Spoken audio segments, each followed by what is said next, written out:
Hello, hello, hello. Hopefully everybody's having a great night. We're gonna give this a little tricky try. Definitely trying to stream on Rumble. Just testing.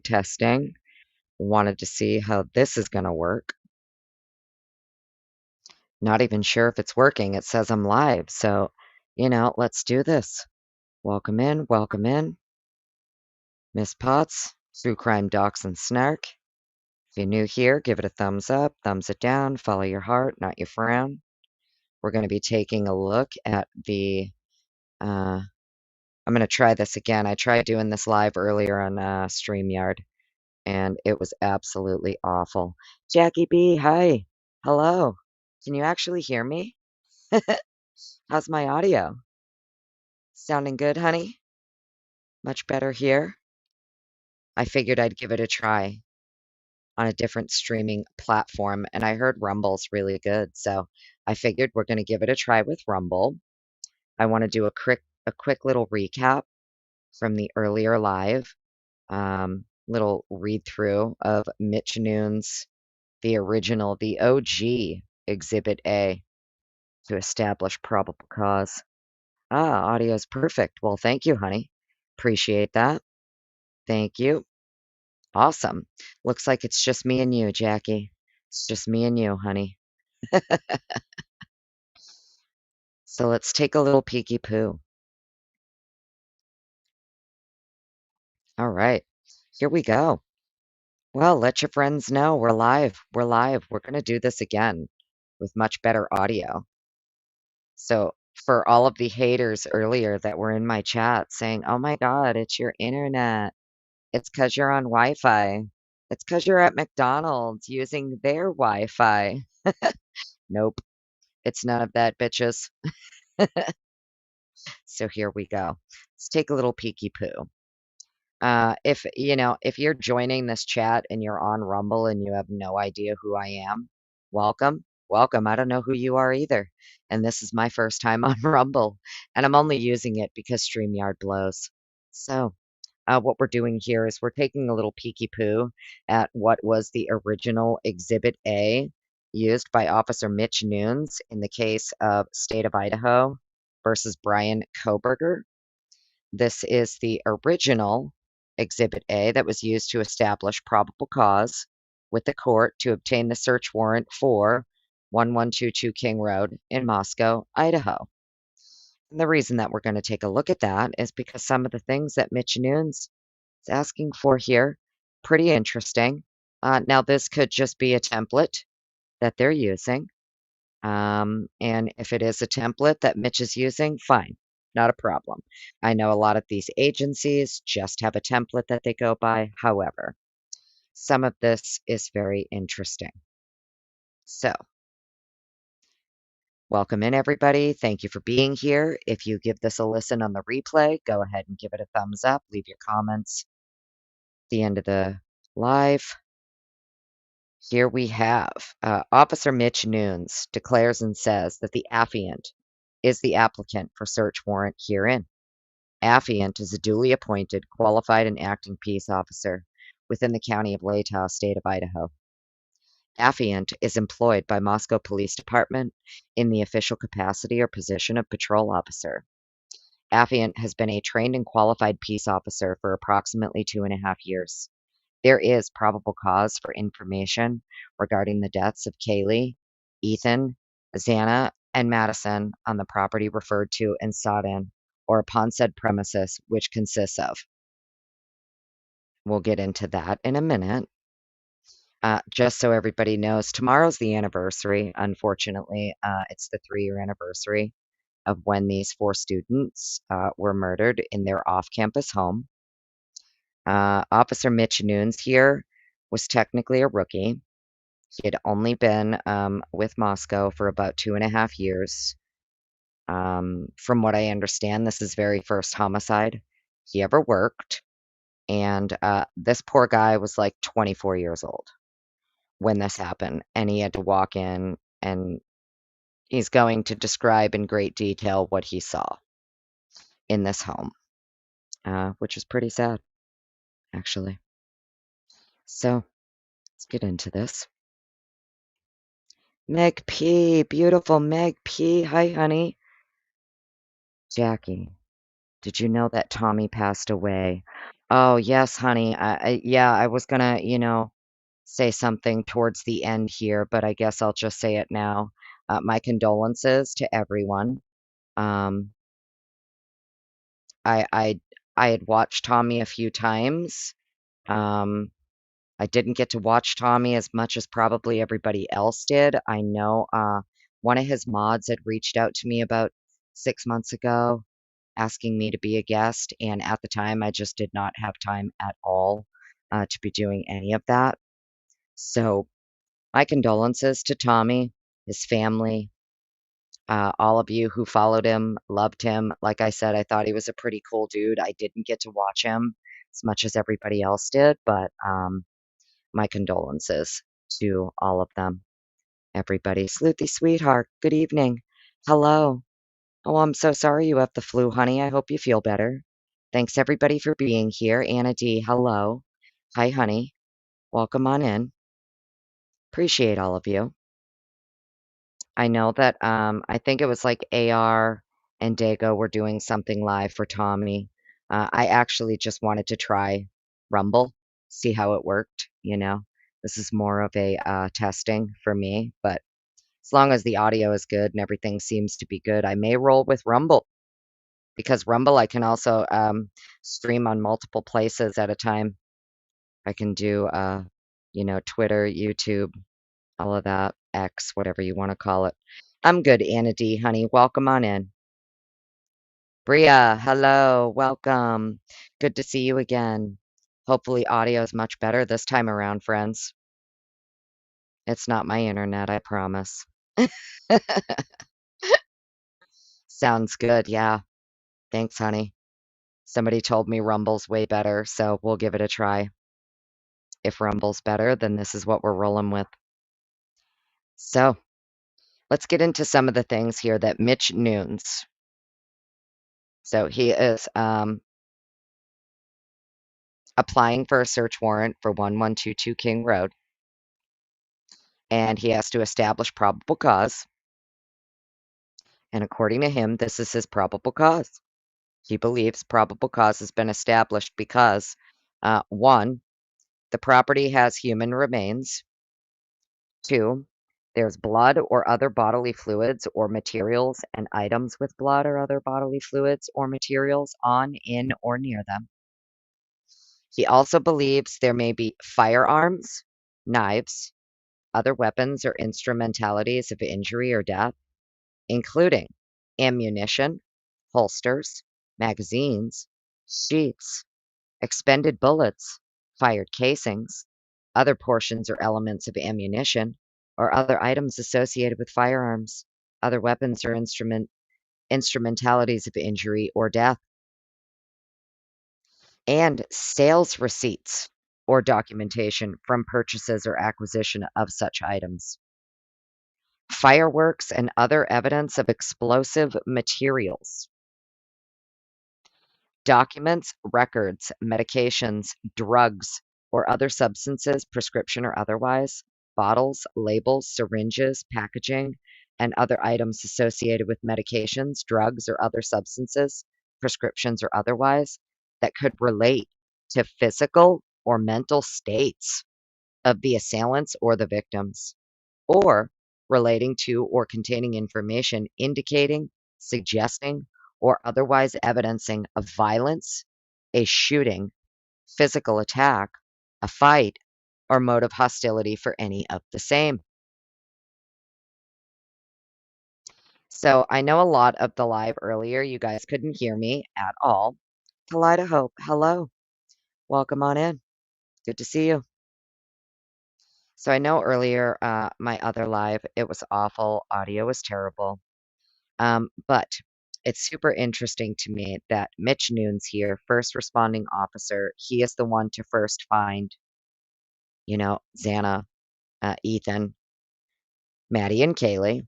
And according to him, to establish the probable cause, what he is telling the court, it's a lot of information here. He believes it has to do with firearms, ammunition, expended bullets, fired casings, other portions or elements of ammunition, or other items that are associated with firearms.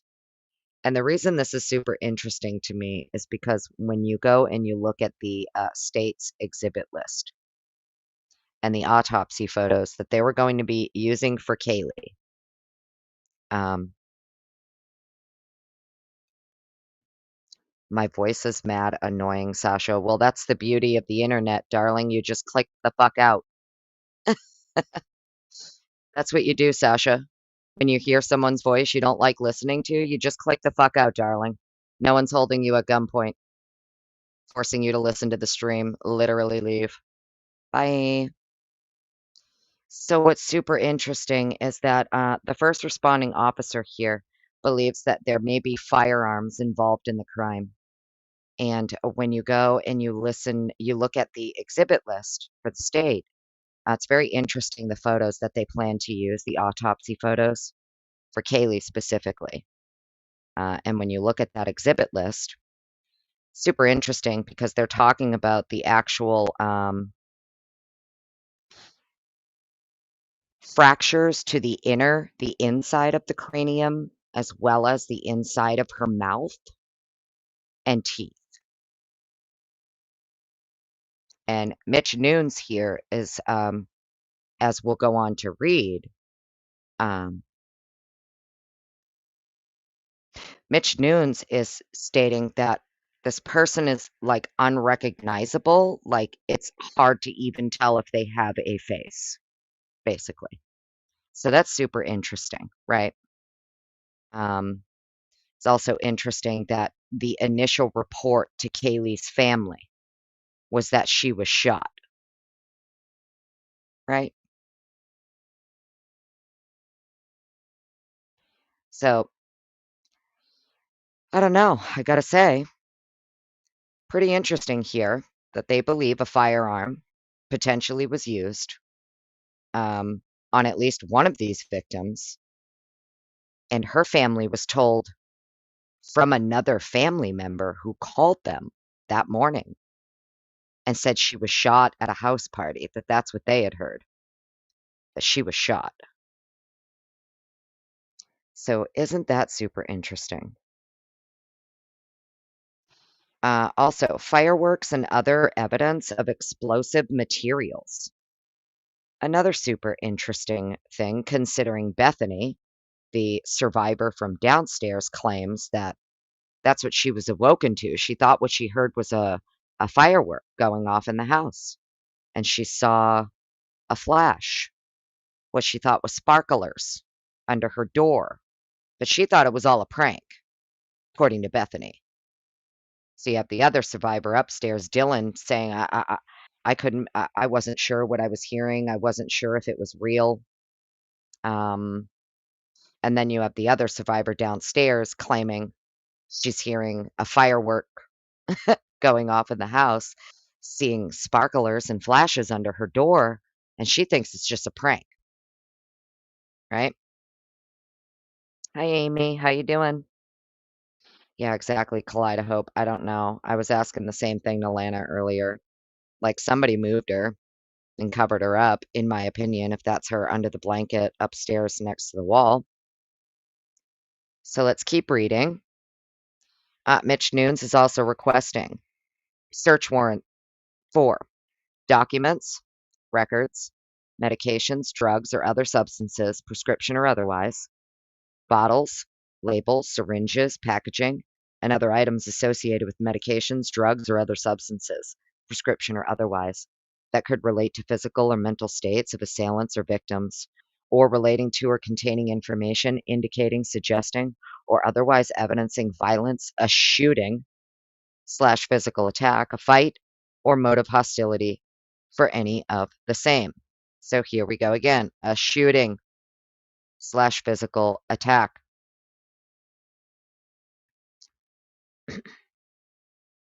Yeah, Amy. Well, Master G, yeah. We don't talk about other creators in the chat, but thanks. Yeah.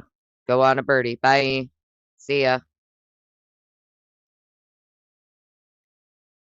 Never understand the people who feel the need to mention other creators in other people's chats.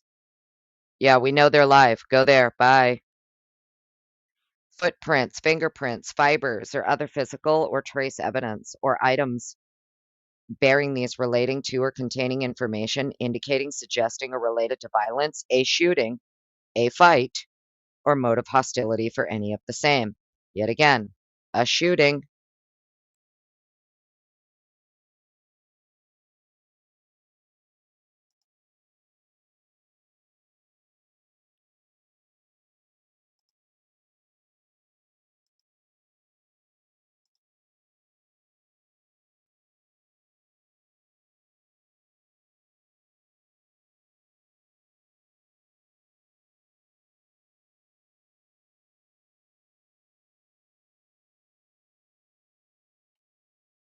MCN. I heard your audio issues gave Tommy Jude cancer. You sound like a real winner, MCN. My audio's just fine now, bitch. Know why? Because it's not my internet, it's StreamYard. That's why my audio's perfect now, bitch. Yeah. I mean, MCN's just a loser, guys. Don't pay these people no mind. You know what I mean? These people are losers. They got nothing better to do. They got no jobs. They just troll YouTube chats and, you know, stuff for fun. They're losers. Of course it's a troll, Amy. Don't worry about it, honey. Don't listen to these people. You know, these are the people who have no lives. Their EBT hasn't gone in yet. They're starving. You know what I mean? They can't feed themselves. They spend all day on the interwebs. That's people like MCN. Maybe MCN just needs a Snickers, or maybe they need someone to buy them a sandwich. Maybe they just need a sandwich. Maybe they're just starving and they need a Snickers. They're hangry. They're not themselves when they're hungry.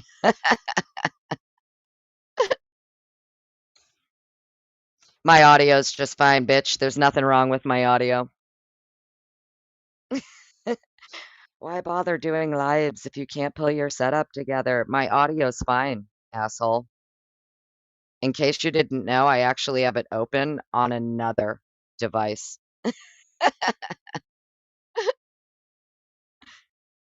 My audio's just fine.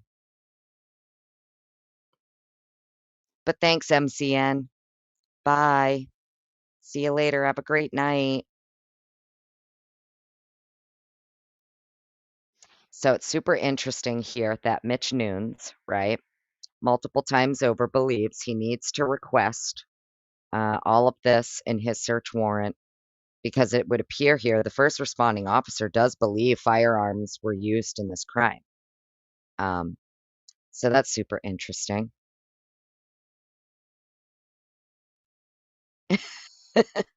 Lana. Hi, honey. How you doing? Yes, MCM. How can we help you? Do you need us to DoorDash you a Subway order? Are you hungry? I know my audio's perfect, Christina, honey. I literally have it open on another device. So not only do I know it's absolutely perfect, that's why I know MCN just didn't get their food stamps. They still haven't gotten their EBT and they need a Snickers. That's all it is. They're just trolling because I know my audio's great. Welcome in, Christina. Thanks, honey, for being here. Welcome in, everybody. Lana, darling, love you. You may have to buy this person, send them a Subway order, honey.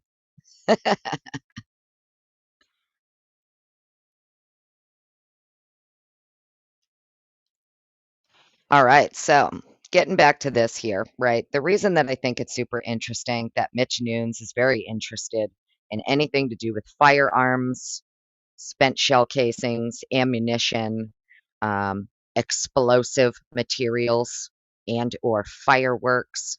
It all makes sense, right? Considering Bethany is saying she heard fireworks, she's seeing flashes. Um, Dylan thinks she's dreaming. Dylan doesn't want to believe what she's hearing or seeing. It might not be real. Bethany thinks it's all a prank. Super interesting. Let's continue reading. Evidence of sexual activity, including without limitation, sexual devices, lubricants, condoms, and items that may contain bodily fluids associated with sexual activity. Maybe they thought that because Ethan's naked in bed and they found Xana in her underwear. I don't know. Could be, could not be, right? Um, Thank you, Lana. Yeah, you hold it down, honey. I appreciate you. I know you can handle chat. I appreciate you hanging out. Lana's the goat, my goat. Thank you, honey.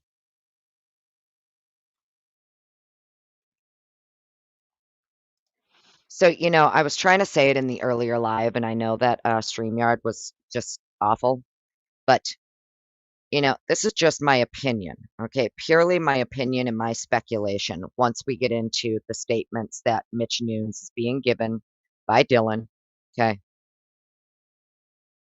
Um,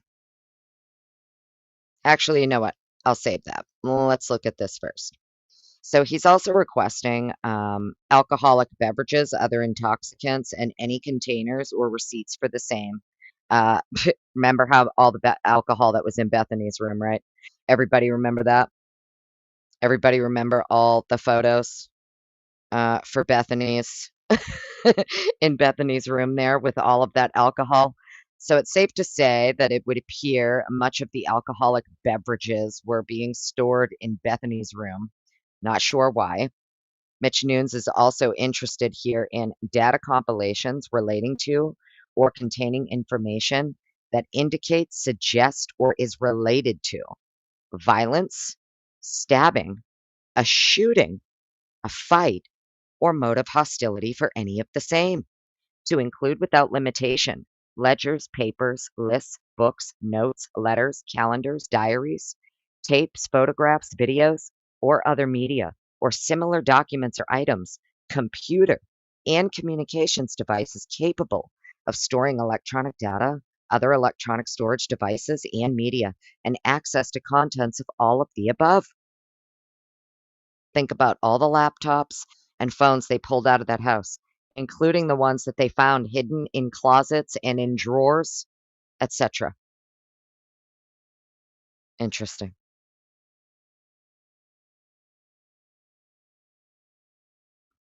Yes, some people sleep naked, kaleidoscope. Yes, yes. Well, that's kind of like what I'm getting at here, right? It's clear, I think, obviously, he's like passed out in bed sleeping, right? Um, he's in bed. He's passed out from what we understand. Would appear Xana's still awake. She's gotten her DoorDash. She's eaten some food, and she's gone back into the room, right? Um, yeah, I don't think I'm not saying there's anything weird about him not being clothed. I don't think it's weird either.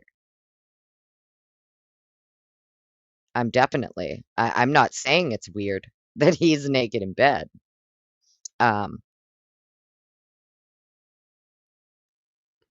I think the reason that they were asking about sexual activity, evidence of sexual activity, is because they found one of these people naked, one of them half naked, on the floor, right? Just saying.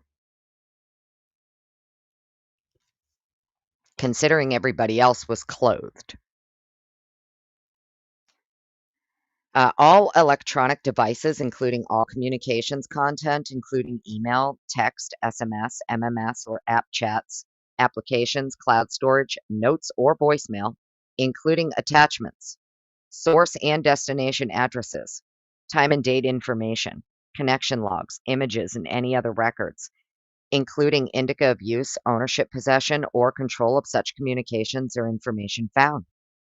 All location data, all location data for the above, which may be stored in GPS locations or cellular tower connection data, including metadata of photos or social networking posts, Wi-Fi logs, and data associated with installed applications. All photographic, video, audio data, and associated metadata. All internet history for the above, including cookies, bookmarks, web history, and search terms.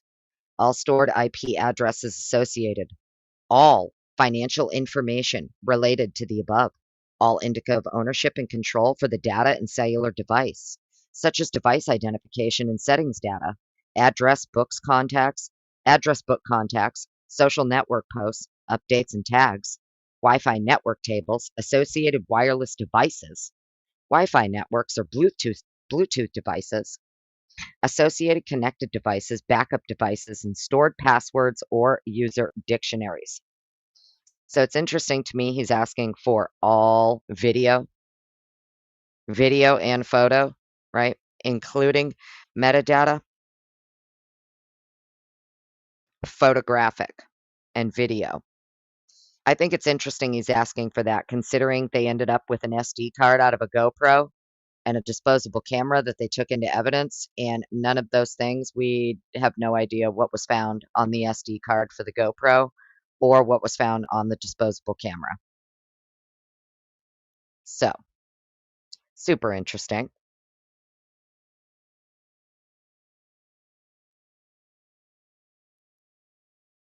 Agreed, Lana. I agree with you on that, darling. I think it's weird that Payne mentions a thong and that Dylan didn't call 911 when she saw a masked man. Agreed. Agreed. Okay, so let's get into the meat here, right? He's also saying he wants everything to do with the vehicles that were, I'm guessing there's 5 listed here. It's the 5 in the driveway, including the extra Chapin vehicle. In support of the assertion as to the existence of probable cause, the following facts are offered based upon personal knowledge of the affiant. See attached statement of Mitch Nunes, which is marked Exhibit A. So this is your original Exhibit A, not the Brett Payne Exhibit A. This is your original Exhibit A by Mitch Nunes. And this is what he had to say. On 11/13/2022 at approximately 11:56 hours, I responded to an unconscious subject at 1122 King Road in Moscow, Idaho. Upon my arrival, I found a large gathering of people in the parking lot immediately north of the 1122 King Road residence. 1122 King Road is a white 3-story single-family residence with multiple bedrooms. The 1122 King designation is located directly above the front door, facing north. I was directed to a bedroom on the second floor in the northwest corner to locate the unresponsive female. Upon entering the room, I observed a female laying supine on the floor next to a bed.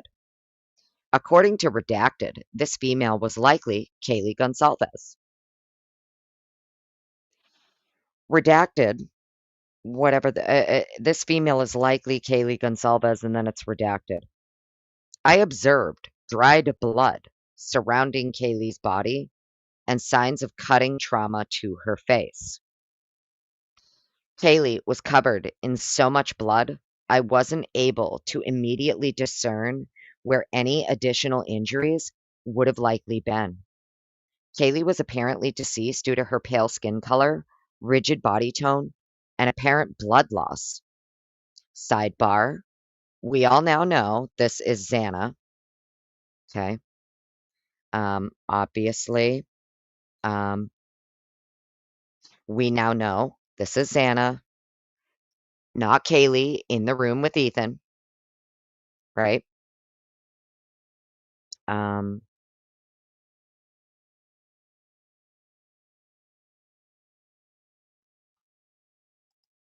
so I just wanted to clarify that before we go any further. We know this isn't Kaylee, it's Xana. But it's interesting that he is saying, even though he's confusing Kaylee and Xana, the names, he's claiming that when he is looking at this person, who he thinks is Kaylee, even though it's Xana, there is so much blood that he is not able to immediately discern where any additional injuries would have likely been other than the signs of the cutting trauma to her face. Right? Super interesting. On the bed In the same room I observed Kaylee, I also observed a male lying supine on the bed. According to Redacted, the male was likely Ethan Chapin. Redacted said Ethan was commonly at the residence. I observed blood covering portions of Ethan's legs, surrounding his body into the bedsheets, and drops of blood on the wall near Ethan's head. Officer Warner and I moved to visually clear the residence for any suspects or additional victims. Notice they leave out here the guy that was in the house holding a fucking knife. Notice nowhere in here is Officer Nunes mentioning that when they arrived, there was already a male in the home, claiming to have retrieved a weapon, and that weapon appears on the beer pong table while the officers are in the room checking on Xana and Ethan, is when that knife appears on the beer pong table. So I noticed here he's not mentioning that there's a male in the home when him and Officer Warner arrived. He is talking about how Officer Warner and him moved to visually clear the residence, but he's not talking about how there was a male in the home holding a knife, claiming he retrieved it for self-defense in case a perpetrator was still in the home. I just think that's super interesting. Anybody else? He leaves all of that out. He leaves that entire part out about another male being in the home holding a weapon. Just wanted to point that out. On the third floor, Officer Warner and I found two additional apparently deceased females, both laying supine in a bed. This bedroom on the southwest corner of the third floor. This bedroom was on the southwest corner, third floor. Isn't Xana's bedroom the northwest?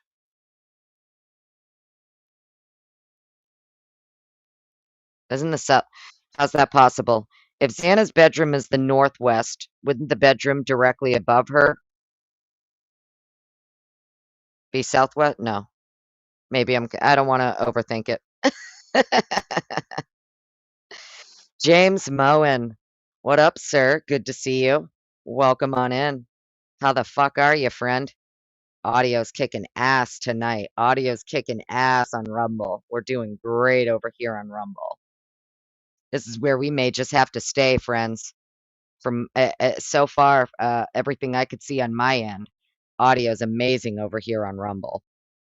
And Lana, thank you, darling, for being a kick-ass mod tonight. I'm not sure if Meg P's still here, but I think Lana might be your only mod you got in here tonight. So big, big, big shout out to Lana. You know, her and her 60,000 subs, she definitely could be doing something much better with her time besides modding my chat. So thank you, Lana, darling. Truly appreciate you, honey. I know you have other things to do. All right, so this bedroom was on the southwest corner of the third floor.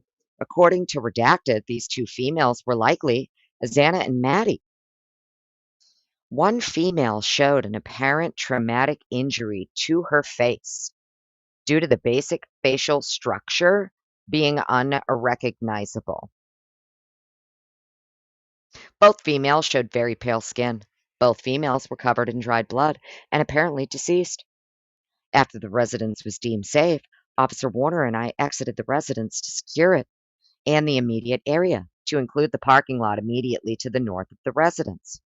So he still hasn't mentioned here, hey, by the way, after we found all these dead people, he's not mentioning the other guy in the fucking house, who was in the house when they arrived. Yes, R.I.P. Tommy. Hello, Alyssa. Hi, honey. How are you? Yes, CH. Maddie's southeast. Okay. Right. So if Maddie's room is southeast, and that's where Maddie and Kaylee were found, why is he saying they were found in the southwest bedroom? Wouldn't that be the bedroom above Xana's room? Isn't that Kaylee's room, I thought? Or do I have my rooms backwards here? Which is okay if I do.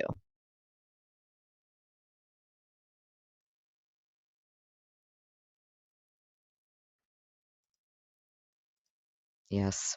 Sending lots of love out to Tommy's family and stuff. Like I said, guys, I didn't know Tommy.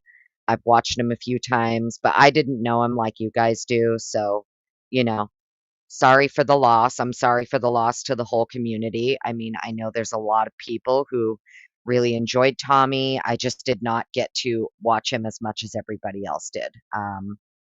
I was invited on once as a guest. I couldn't make it, but I really am sending lots of love to him and his family. I heard that his son had passed away. I don't know when, but I know he lost a son, and, I guess if you believe in the afterlife and stuff, then I'm sure where he is right now, he's probably, I hate to say it, much happier though, especially if he gets to be with his boy, right?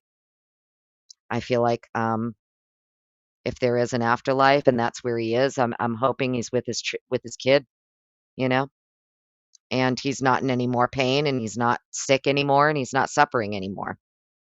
Same with like Golf Inspector. I miss Golf Inspector so much. She was one of my favorites. Miss her so much. Oh, well, I appreciate you, James.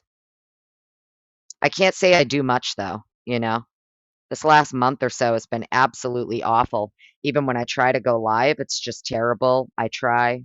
But you know what? We're probably going to roll with Rumble from here on out. All right, so let's get back into this here. So he gets up to the third floor. Even though he thinks it's Xana and Maddie, we know it's Kaylee and Maddie allegedly. We actually know nothing, right? For all we know, Mitch Nunes has it correct here. For all we know, Mitch Nunes has it correct here. Wouldn't it be absolutely wild if we ever find out it actually was Kaylee in Xana's room and Xana upstairs? Would everybody not spontaneously fucking combust into 1,000 bats and fly off into the moon? I know I would. I would literally spontaneously combust into 1,000 bats and fly off into the moon. If we ever get any kind of information that, yes, in fact, the original assessment by Mitch Nunes was correct, and it was Kaylee downstairs in Xana's room and Xana upstairs with Maddie. I'd that's it. I'd tap out. I'd tap out of this case forever if we ever find that out. So one of these females showed an apparent traumatic injury to her face due to the basic facial structure being unrecognizable. So this is what I mean when I talk about firearms autopsy photos that the state planned to use as exhibits regarding Kaylee especially. Fractures to the inside of her cranium, the damage that was done to her jaw and her teeth inside of her mouth and the back of her head.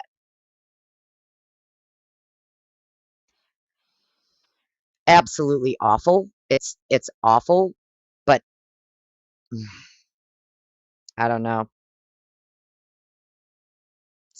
There's just something super off here. The first account to her family from another family member was that they heard she was shot.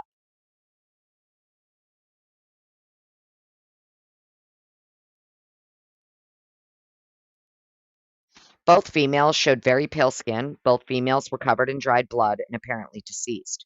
After the residence was clean, blah, blah, blah. We already read that. I walked outside and began interviewing Dylan. Dylan told me at approximately 4 a.m. she heard a voice scream and believed it to be Kaylee's. Dylan said she heard Kaylee scream and announce there was somebody inside the residence. Dylan said she could hear Kaylee run from the third floor down the stairs to the second floor and into the northwest bedroom. So, according to Dylan,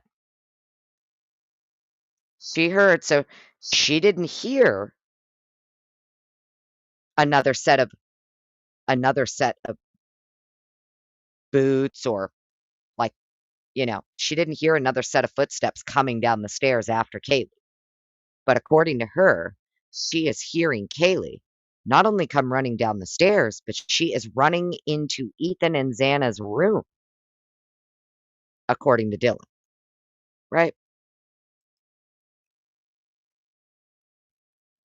Dylan said she locked herself in her bedroom and continued to hear a commotion. Dylan said eventually she stopped hearing a struggle and heard a male voice say, "You're going to be fine. I'm going to help you." Locked herself in her bedroom and continued to hear a commotion. Eventually, she stopped hearing a struggle. So, going by Dylan here, Kaylee comes running down the stairs, and even though a second set, there isn't another person that also comes running down the stairs. She only hears one person run down the stairs and run into Ethan and Xana's room, right? But she can also hear the struggle and the commotion.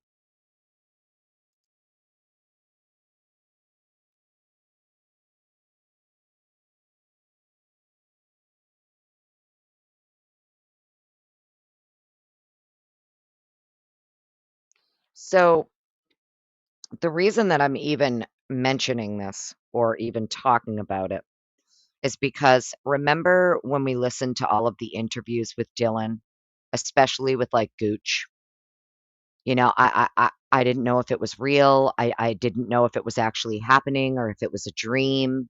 You've got Bethany, like I thought it was a fucking prank, right?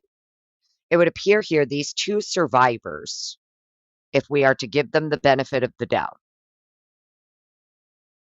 and that they're telling the truth. I understand many people do not believe they're telling the truth. I'm just saying, going by what they're saying here, if we give them the benefit of the doubt and that they're telling the truth, Dylan's being clear that what she's hearing is, in my opinion, based on what I'm reading here, she is hearing Kaylee come running down the stairs, screaming, "Someone's here," like a prank that she was known for. She is running into Ethan and Xana's room. She can hear a commotion. She can hear a struggle, but she also is telling the police, in her interview, she didn't believe it was real. She didn't believe it was happening. She thought it was a dream. And Bethany is like, I thought it was a prank. So, in my very humble opinion here, if this is true, what it sounds like to me is she is hearing her roommates fighting. But that's just my opinion. And I'm wondering if that's also what Mitch Nunes here also thought in the beginning, is that it sounds like she is describing her two roommates fighting each other. No? I mean, if you just read this at face value for what it says, that's just what it sounds like to me. Sounds like she is describing her roommates fighting each other. She doesn't want to believe it's actually happening. It was supposed to be a fucking prank, right? Just saying. Just saying. If we just take it at face value. Dylan said she did not recognize the male's voice. What's interesting to me is that all of a sudden this male has now popped up. This male who, "It's okay, I'm going to help you," right? Where did he come from? Because he didn't come down the stairs. She would have definitely heard an over 6-foot male come up down those stairs chasing after Kaylee, right? And how the fuck did Kaylee end up back upstairs in the room? If she came running down the stairs and into Ethan and Xana's bedroom, how did she end up all the way back upstairs in bed? Why didn't Dylan hear that? You didn't hear Kaylee go back upstairs? You didn't hear this male bringing her upstairs? We all know how it sounds inside that house going up and down those stairs. We all know you're going to hear every footstep, every boot, every shoe. So she came running down the stairs through the living room into Ethan and Xana's room, and then all of a sudden this male is now talking. A, where did the male come from? B, where did Kaylee go after that? Where did you hear them go after that?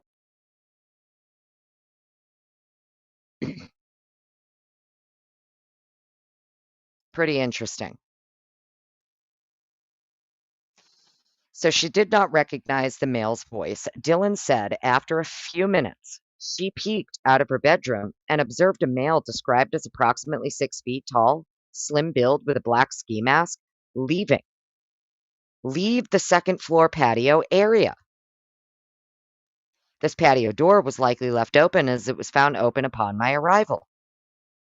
Well, how could you see him from your door, considering the way that your door opens? It opens. You'd have to pull it open to the inside of your room, and there's no way your line of sight can see that slider. We've all done the 360 walk around that house. We've all seen the body cams. She does not have a direct line of sight from her bedroom door to that slider. So the only way she would have been able to see that is if she is outside of her room. She would have to be in that hallway in between with little closet walls, or she would have had to have been on that little step up that goes into the living room. It's the only way you're gonna be able to see that.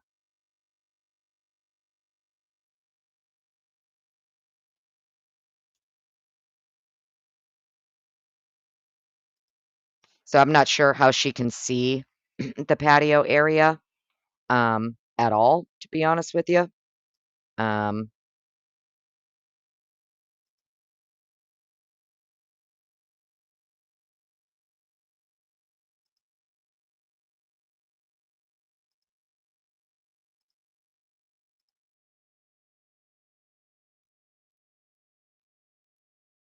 could be Lola. Could be. Could be. I'm just saying if we give it the benefit of the doubt, right? If we give it all the benefit of the doubt. We do know that what she's saying can't be true because she is trying to say she could see, according to him here, she could see this perpetrator leave through the back slider, right? Um, but unfortunately, I don't know how you're going to see that if if you're if you're standing in your room at your door with the door just cracked and peeking out, you have no line of sight to that slider. You just don't. So, super interesting. I interviewed additional roommate, Bethany, who told me she was at the residence during the commotion. At the residence during the commotion. Bethany said at approximately 2 o'clock on 11/13, Maddie and Kaylee came home from a night out at the corner club. Bethany said she also believed Maddie and Kaylee went to the grub truck. Bethany said she and Madison let Madison's dog out, Murphy, sometime between 2 and 2:30. Bethany said during this time she observed no suspicious activity. Bethany said she returned inside and began watching Vampire Diaries with Redacted and an unidentified person named Redacted. Bethany was not sure when she went to bed, but said she woke up in her bedroom, which was located on the first floor, to a sound she described as a firecracker and a flash. Bethany said she initially thought the sound was a prank. So here we go again.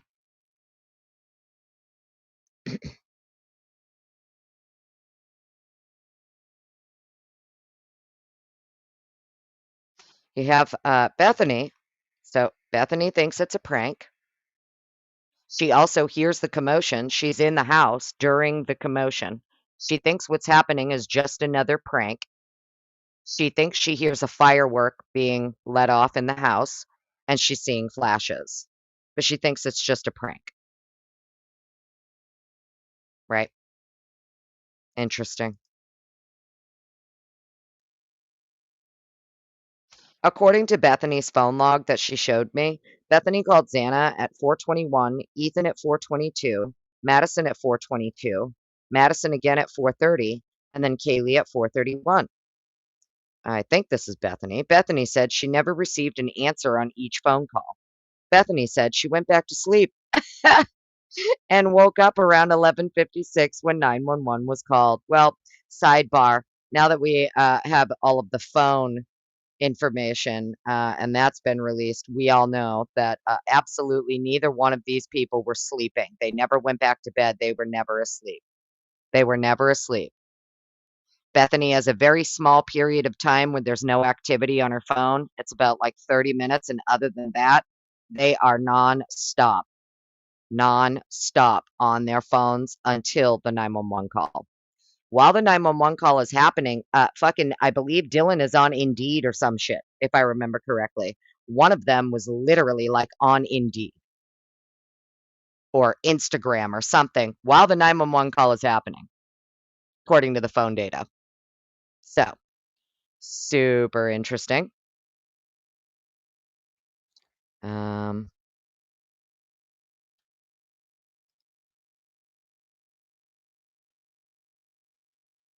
went back to sleep. Went back to sleep. What do you mean back to sleep? You never went to sleep. Never went to sleep. I am requesting a search warrant for 1122 King Road for any evidence related to the deaths of Kaylee, Ethan, Xana, and Maddie, as well as the following vehicles located within the parking lot. And then, of course, Megan Marshall here grants that probable cause has been established. And the probable cause consists of, you know, this is what they're looking for here: human remains, blood or other bodily fluids or materials or other items with blood or other bodily fluids, firearms, knives, other weapons or instrumentalities of injury or death, ammunition, holsters, magazines, sheets, expended bullets, fired casings, other portions or elements of ammunition or other items associated with firearms, other weapons or instrumentalities of injury, or sales receipts and documentation for the purchases or acquisitions of these items, fireworks, and other explosive materials.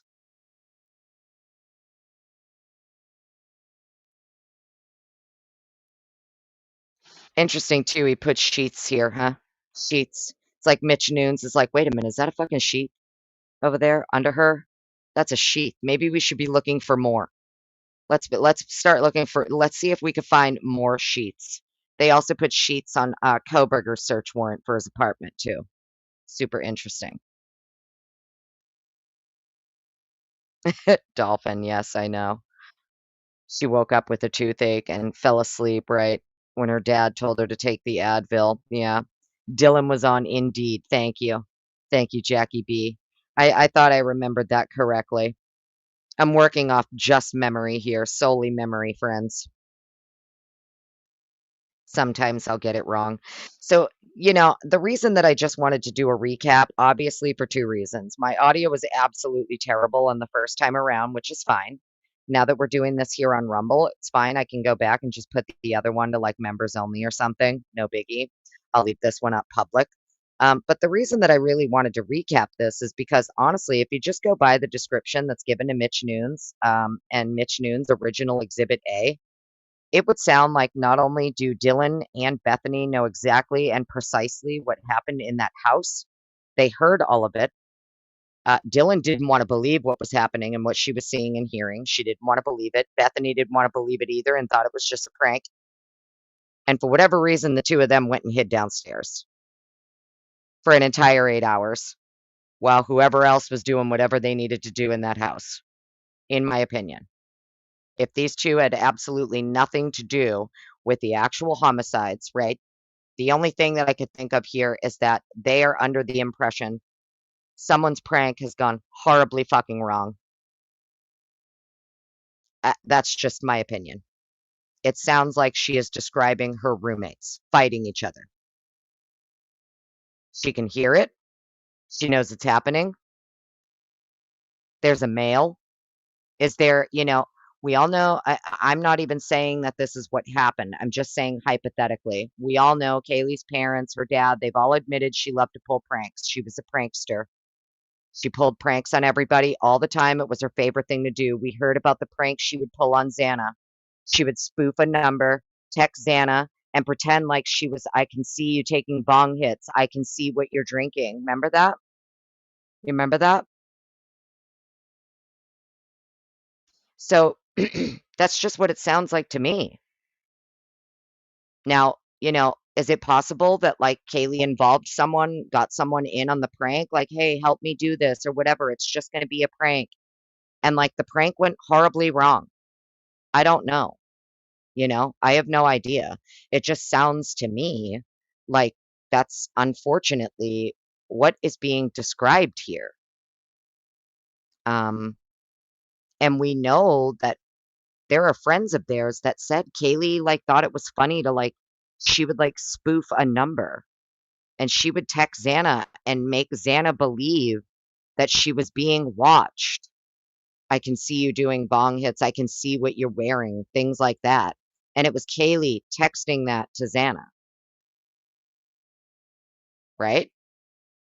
So isn't that kind of wild when you really think about it and like kind of put it all together? What we've heard, her family's being told she was shot. Are we are we absolutely sure no one in this home had a firearm for self-defense, right? Are we absolutely sure a firearm wasn't used for self-defense? Um, you know, it's just kind of interesting to me that the further we go, the more information we get, we find out that one of these people thought it was wicked funny to do these like fucked up pranks on people. And they did it a lot. And I'm not victim shaming here in any way, shape, or form. I'm just going based off what I'm reading here, the original Exhibit A and what was told to the first responding officer. It sounds like she is describing her roommates fighting each other, attacking each other.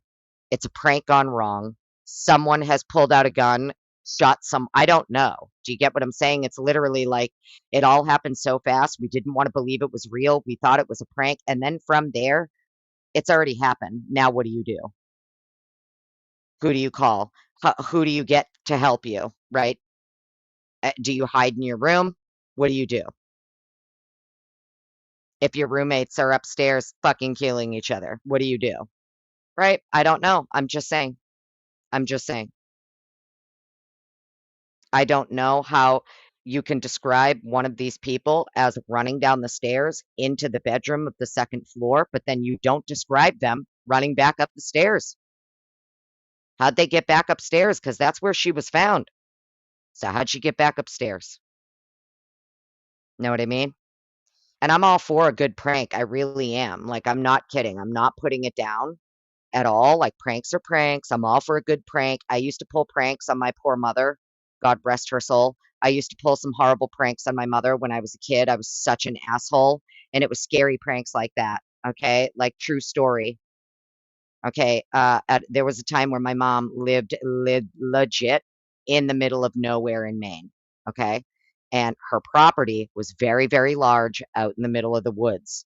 She had the main house, but then we also had this little, like, bungalow cabin, and that bungalow cabin had, like, a wood stove with a loft and all of this stuff, and I would go hang out down in the cabin, right? Bring the dogs down there with me, go hang out and have fun. Okay. Well, let me tell you the prank I pulled on my mother, and my mother literally did not speak to me for almost a month after I did this. I thought it was funny to go take my dog. I had just gotten my puppy. He was about 5 months old.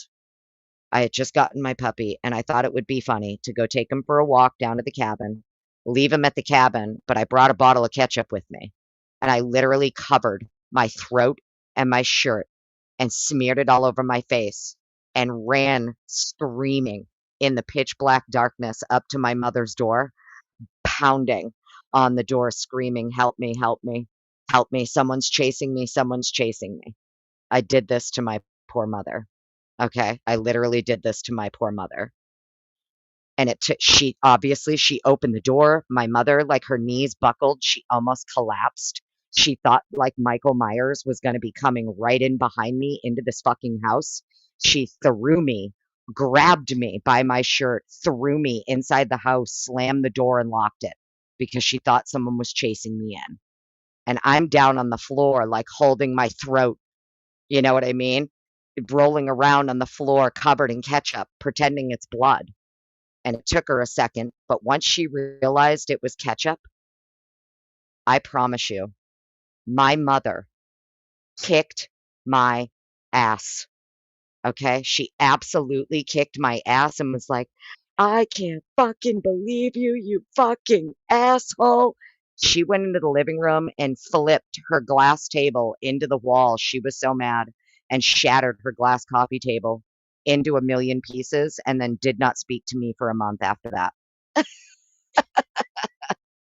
So when I tell you that I can understand Miss Kaylee here wanting to play some sick ass pranks on people, you know what? I absolutely get it because I too did the same thing. I get it, which is why I'm not even knocking it. I'm not even knocking it if it was a prank gone wrong. But why not just say that? Why not just say that? Why does there have to be so much cloak and dagger, secrecy bullshit to it? If it was a prank gone wrong, if it was supposed to be just a prank and someone in the house thought they were really being robbed and pulled out a gun and started shooting people or something, know what I mean? Like, why not just say it? Why not just say it? Does my mother laugh now, Lister? No, my mom died about a decade ago, honey. My mother died about 11, 12 years ago. And she laughed about it after. She didn't talk to me for a month, and it took a while, but after a couple of years, we could talk about it, and she would laugh. Yeah, you know, she thought it was an asshole move. I admit it now in my old age.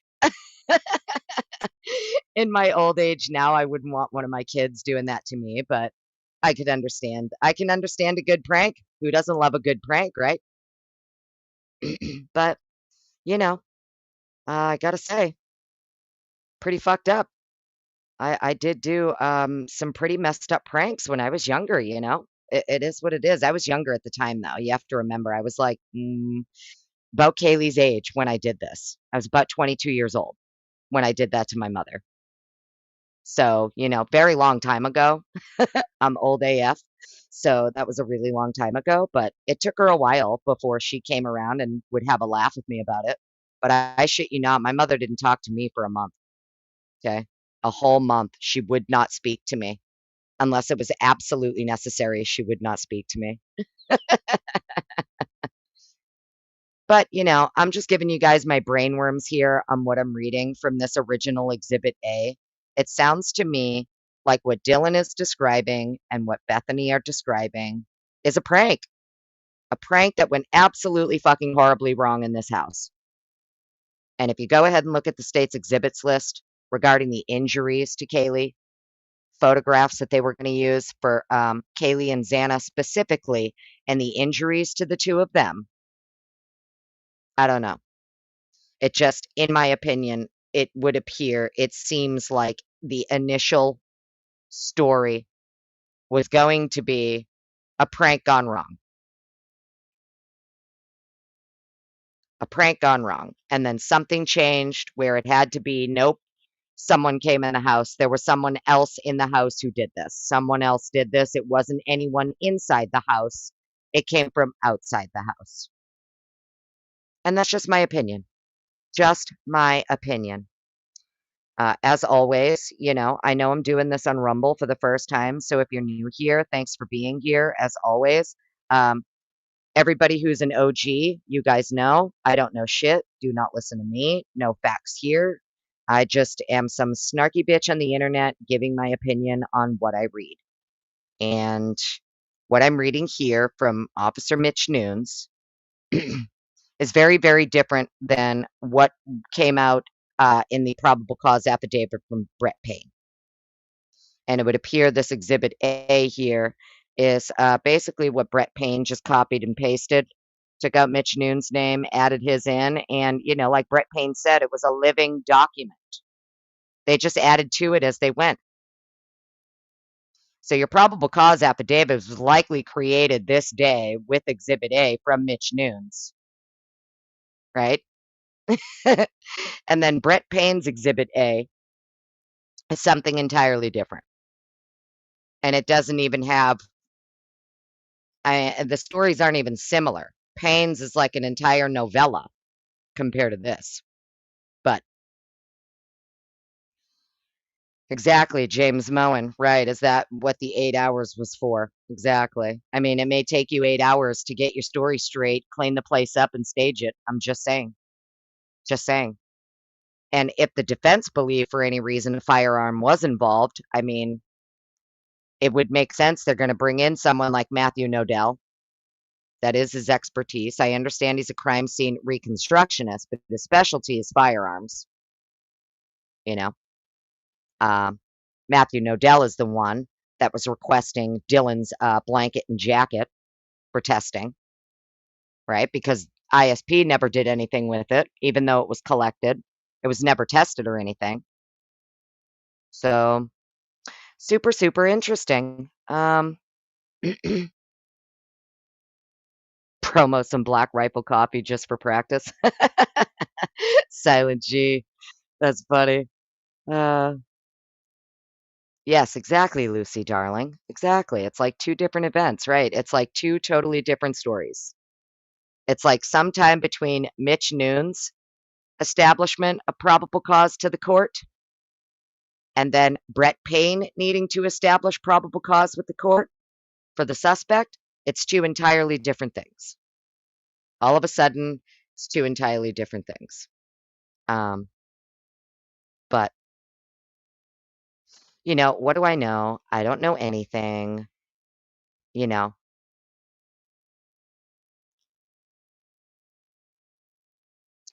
Balam Salama, hello, welcome on in. Haven't seen you in forever. Good to see you. Welcome.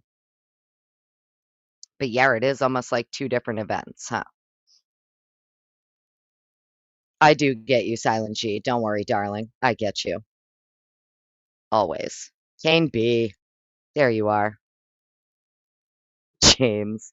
You may have figured out Blue's Clues. I don't know. Isn't it super interesting though? Like I read this the other day. I'm glad Lana covered it in her live. I know other people have covered it. Um, I read it a couple times, and just let it marinate while I was working and things like that, and just kind of let it all marinate along with the state's exhibits list and things like that. And then the things the defense was claiming about a staged crime scene and multiple perpetrators and multiple weapons. And I would just be very interested to know if the defense was going to claim a firearm was the other weapon. I'm super interested in if we ever get to learn what Matthew Nodell's assessment of the crime scene was when he did the reconstruction. Did he believe a firearm was used? Um, you know, I know they were going to go with four perps, but I'd be interested to know if they believed a firearm was used in the crime, to be honest. Um, so yeah, I know tomorrow is the 3-year anniversary. Again, Tommy, my condolences to everybody, all of you that are mourning Tommy right now. My condolences to all of you. I did not know him at all compared to how some of you knew him, and my condolences are with you. They really are. So very sorry to hear about Tommy. Um, Tomorrow's the anniversary, 3-year anniversary, and I think we should all just try to remember that regardless of what we think may be going on here, like I said, these are just my opinions based on what I'm reading. I'm not trying to insinuate that a victim was involved in this crime. I'm not trying to victim blame. I'm just giving my thoughts on my first impressions of reading this original Exhibit A. After letting it marinate for a little bit, it just feels like what they are describing, and when I say they, I mean the two survivors, is a problem inside the home with their roommates. And that's just my opinion. And I don't mean a problem that there's someone in the house. It sounds to me like if what she is describing is truthful and accurate, she is hearing one of her roommates come flying down the stairs, screaming someone's here, just like I did when I was playing a prank on my mother. Go running up to the door, banging on it, screaming someone's following me, someone's chasing me, and it was all just a prank. And there are some people that really don't like fucking pranks like that, right? or maybe maybe after the 15th time, 30th time, 100th time of you playing a prank on them, they've had enough of your shit. Especially if the kind of pranks you were pulling on them prior were things like pretending to be a stalker watching them in their room. I can see what you're wearing. I can see what you're doing. I could see you taking another bong hit. I can see you just opened your White Claw. You know, there are some people that don't take kindly to that shit. They just don't. Whether it's a trauma response, whether it's they've had some shit happen to them in their life, right? Like, I don't know. But it's just my very strong opinion that what Dylan and Bethany are describing here is they're hearing a struggle, a commotion, and a fight between their roommates. And I would just be super interested in knowing if the defense thought a firearm was used in this crime at all. Or if that's what their expert was going to claim may have been the second weapon, right? I guess maybe we'll find out when that batch of documents gets unsealed. I wonder if we're ever going to get Nodell's assessment or Barbara Wolf's, right? Wonder if we're going to get their assessments that they plan to testify to at court. I already know in one of these documents it's mentioned staged crime scene, multiple perpetrators, and at minimum 2 weapons, right?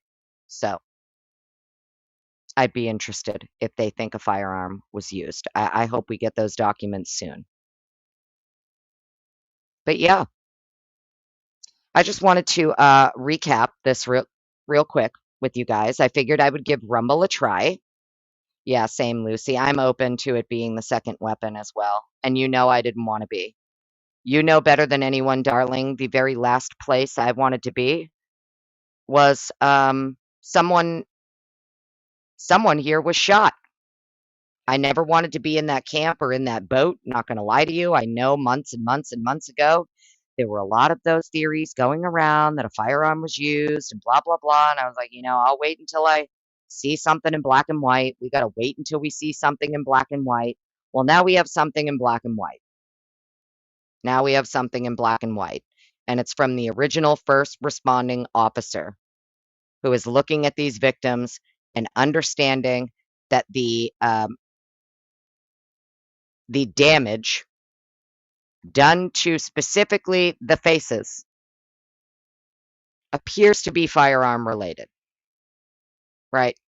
So now that we have it in black and white, I can address it. I never wanted to address it months ago because it's just theories, right? And you guys know I really like to just read the documents. It's okay to have your own theories, but I really prefer to just go with what's in black and white, even if we think it's bullshit, because that's really all you can go with is what's in the court record and what they plan to present at trial, right? So I'm super hopeful we get Nodell's assessment. I'm super hopeful we get Barbara Wolf's full assessment. I'm super hopeful we get Cy Ray's full assessment very soon as well. And, you know, I don't know. It is, Lucy. Love letters from the FBI. Probably won't be getting any more of those. Although, you know, I was thinking of doing another FOIA, actually, to them and making it far more specific than the first time. So we'll see, darling. Actually, Lucy, I may be hitting the FBI up with another FOIA very soon, actually. There's one thing in particular that I want, and I know they have it, but I just want to see if they're going to lie and say it doesn't exist. Because I know they have it. Jess, hello, what up? Welcome in. If there's anybody I'm missing in chat, I'm so sorry. Stevie Irwin. Oh my goodness, hello. Haven't seen you in so long. How are you? Welcome, welcome.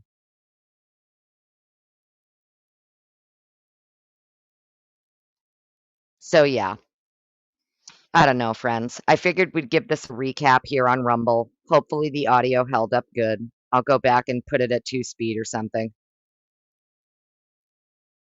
Jess. Phoenix is upset about my live earlier. Why? Was that actually her, though, or was that someone pretending to be her?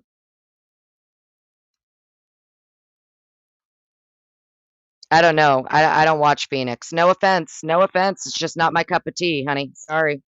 You know?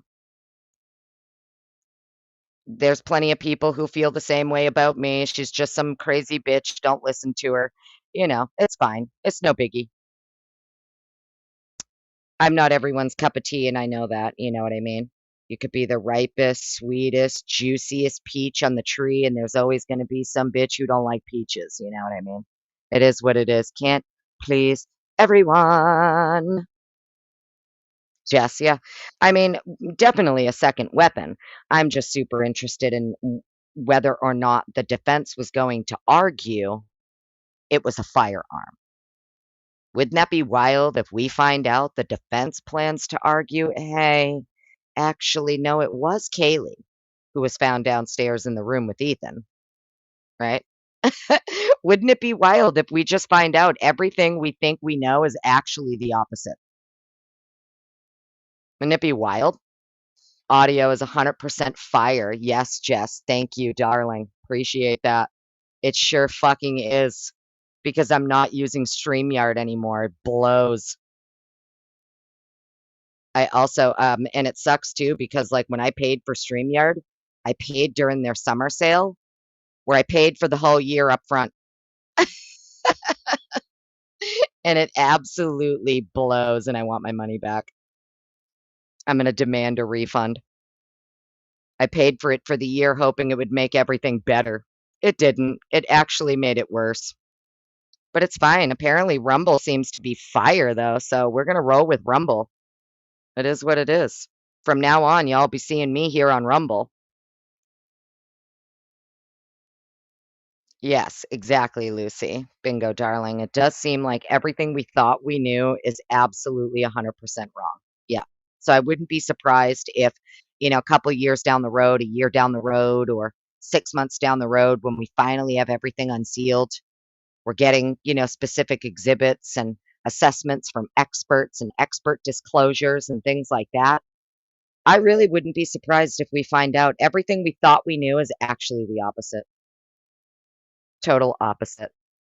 Lucy, were you here, darling, when someone said, I think her name was Sasha? She said, "Oh my God, your fucking voice is so annoying." I said, "Yeah, no shit." She must have been new here. Maybe you weren't here for that, Lucy. I was dying laughing. She's like, "Oh my God, I'd rather have the bad audio. Your voice is so annoying." I'm like, "Yeah, I know, bitch. I hate my own voice too." I don't even like having to go back and listen to my own audio, go re-listen to my own audio. I hate it when I have to go back and listen. I put it at 2 speed just to try and get through it as quickly as possible. I hate listening to my own voice. I know how annoying my voice is. And that's why I choose to exercise it as often as possible. I'm here to annoy the fuck out of you. And I think that they just don't get it, right? I know I'm annoying. I know my voice is annoying. I know everything about me is annoying. And I fucking love it. And I use it to my advantage. I'm annoying AF. I will always be annoying AF. And that's actually how I've, been able to get many things in my life accomplished because I'm annoying AF and I don't give up on anything. So it is what it is. I'm a very resourceful biatch. We'll just say that. And if I can use my annoyingness to my advantage, I will.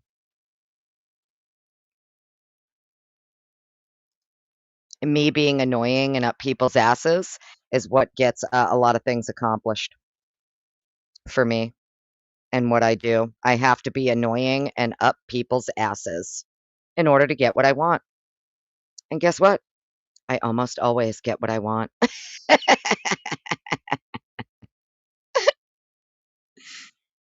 Carrie, no, darling, I am wicked annoying. See, you don't know me in real life, but I appreciate you, honey. I promise you I'm very annoying. Very, very annoying. And, you know, it's how I get what I want, though.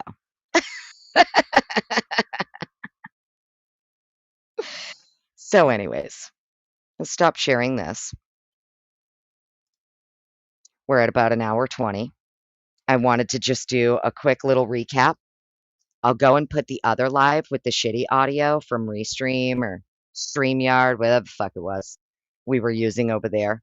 I'm gonna go ahead and put that one to, like, members only or private. We'll leave this one up. Lucy, you like my voice? Thanks, honey. I know Pitbullpotamus likes it too. He snuggles up sometimes to listen to me talk.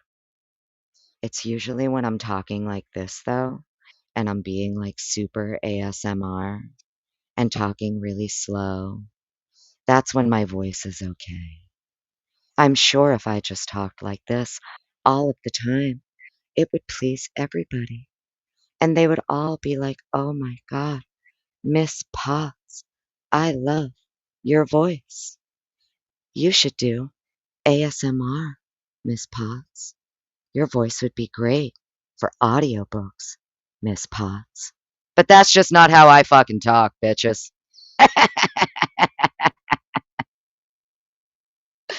So you're never gonna get that, soft, seductive ASMR voice, you know, out of me. It's never gonna happen. Sorry. You're gonna get the, half a century old vaping witch cackle. That's what you're gonna get. The half a century old vaping witch cackle voice.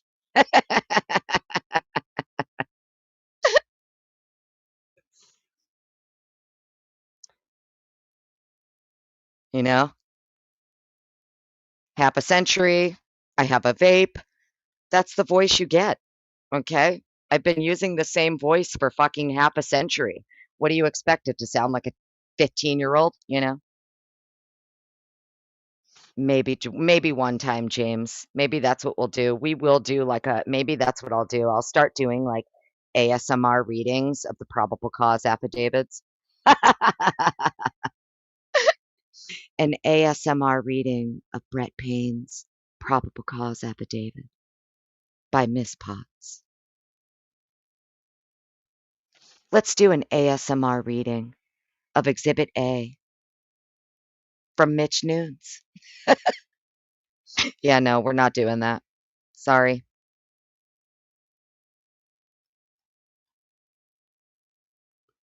Exactly. Roll them up, light them up, smoke them up, puff, puff, pass. So, anyways, friends, enough of my bullshit. Let's get it moving. Okay. Yes. Lucy, love you, darling. I know you have all of my voice texts. You guys have no idea. Sometimes I'll be like, I'm out at work at like 7 a.m. Sometimes my day starts at like 6 a.m. And at like 7, I'm literally voice texting Lucy, like, what in the actual fuck, Lucy? What's going on? XYZ, ABC, this is bullshit. Love you. Bye. And those are the voice texts that Lucy gets from me. Just random 7 a.m., 6:30 a.m. You know, I'm an asshole too. I don't even say good morning. It's not even, I do it to Lana all the time. I don't do it to be mean. It's just that I'm already wide awake. I've got like 5 shots of espresso in me. My brain's going a million miles a minute. I don't even say, hey, good morning, darling. I hope you slept well. I just go hard. I'm coming right in, coming hard, coming on fire at 7 a.m. It's fucking amazing. Not gonna lie. You know, it's fun being me. It really is. It's so much fucking fun. I'm not gonna lie. I have a really fun time every day. I really do. I have such a fun life every day and I love it. I cannot complain. I am so blessed and humbled and grateful, and I just can't complain about anything other than StreamYard. StreamYard blows and nobody should use it. That's what I'll complain about. StreamYard. It blows. Cat K, hello, honey. Welcome on in. Audio's fucking fire friend over here on Rumble. It's absolutely fire, and we love it. So, yeah, if you guys want, go back, catch it on the replay. It should be up on YouTube. I'm gonna go back and do the other live from earlier. I'm just gonna go put that on private or something, okay? But I do appreciate every single one of you. In the earlier live, you sent a super sticker, a super chat, Jazz King, James Moen, Too Fast for Fleas, all of you. I know I'm forgetting somebody else. There was somebody else in there, and I'm so sorry if I'm forgetting who it was. But thank you so much, guys, for the earlier super stickers and super chats. Um, and also, Mercy Cat, my darling, if you catch us on the replay, I miss you so damn much. And you got a Thanksgiving card coming your way, honey. Love ya. Mods, thank you. Lucy, thank you. Meg P, Kane B, everybody. Jazz King, James Moen, all of you. Everyone. Design Rhythm, hello. And again, my condolences to everyone who knew Tommy, all of you who were friends with him. My condolences to all of you for Tommy, his family. And, really sorry to hear about that. I really am sorry to hear about that. But I hope you guys have an awesome night. Okay. And now that Rumble's good to go, oh, we're going to be seeing a lot more of each other, friends. Don't you worry. We'll be seeing a lot more of each other. Now that I figured out not to use StreamYard at all, use Rumble, friends. Just make a Rumble account and use fucking Rumble. I love you guys. Hope you have a great night. Thanks for being here. Catch you later. Bye.